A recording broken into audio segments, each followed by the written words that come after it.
জিন গলৈক্যা। মানে? এইটা জিনের হাট। জিন গলৈক্যা আমরা হাট কইলা রাখছি। তুই কি জন্য এই হাটে আসছিস? মরার জন্যে? আমার ভুল হয়ে গেছে, আমি এক্ষুনি চলে যাচ্ছি। এই হাটে একবার যে আসে তার আর বাড়ি ফেরা হয় না। তোরে আমরা আমাকে সাথে কইরা নিয়ে যাবো। সাদা জুব্বা পরা জিনের কথায় আমার বোনটা ভয় অস্থির হয়ে ওঠে।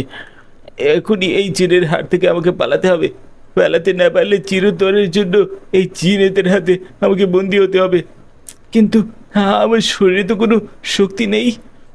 ভয় ও আতঙ্কে আমার পা দুটো মাটির সাথে আটকে আছে। দৌড়ে পালাবো কি করে? হাটের সব বিক্রেতা মুহূর্তেই